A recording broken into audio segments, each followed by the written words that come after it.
Hi friends, Siragadikka ஆசை சீரியலில் அடுத்து வர்ற எபிசோடில் என்ன நடக்க போகுதுன்னு பார்க்கலாம். வாங்க வீடியோக்குள்ளே போகலாம். மீனா பணத்தை ஏற்பாடு பண்ணி அந்த மண்டபத்துக்கு கட்டலான்னு சொல்லி கொண்டுட்டு போயிட்டுருக்காங்க. அப்போ இந்த சதிகார சிந்தாமணி ஆளுகளை விட்டு பணத்தை பிடுங்கிக்கிறா. மீனாவும் எவ்வளவோ ட்ரை பண்ணி பார்க்குறாங்க. ஆனால் பணத்தை பிடுங்கிட்டு போயிட்டாங்க. மீனா உடனே முத்துக்கு ஃபோன் பண்ணி விஷயத்த சொல்கிறாங்க. போய் போலீஸ் ஸ்டேஷனில் கம்ப்ளைண்ட் கொடுக்கலாம், பக்கத்தில் இருக்கிற கேமராலாம் செக் பண்ணலாம் மீனா அப்படின்னு முத்து சொல்லிட்டு இருக்காரு. பக்கத்து வீட்லலாம் போய் கேட்குறாங்க. அவங்க தர முடியாதுங்கிற மாதிரி சொல்லிடுறாங்க. மீனா மீனாவோட தங்கச்சிக்கிட்ட இப்படி ஆயிடுச்சுன்னு கேட்குறாங்க.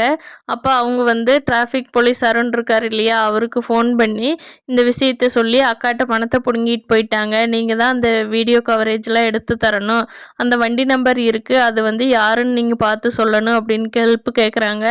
அருண் போலீஸோட ஹெல்ப் மூலயமா அந்த வண்டியோட வீட்டு அட்ரஸ் கொடுத்துட்றாரு. அதை அவங்க அக்கா மீனா கிட்ட சொல்லிடுறாங்க. அப்புறமா முத்து மீனாவும் போய் பார்க்குறப்போ அந்த அட்ரஸ் சிந்தாமணியோட வீட்டில் இருக்கிற வண்டி தான். சிந்தாமணி எனக்கு தெரியாது, இதுக்கு எனக்கு சம்மந்தம் இல்லைன்னு சாதிக்கிறாங்க. போலீஸை அவனை அரெஸ்ட் பண்ணிட்டு போய் அந்த பணத்தை மீனாட்ட கொடுத்துட்றாங்க. மீனா அந்த பணத்தை ஸ்டேஜ் டெக்கரேஷனுக்காக கட்டி நல்லா வருமானம் பார்த்து அவங்க மாமியார் முன்னாடி நல்லா இருப்பாங்கன்னு நினைக்கிறவங்க நம்ம வீடியோவை லைக் பண்ணிக்கோங்க. தேங்க்யூ.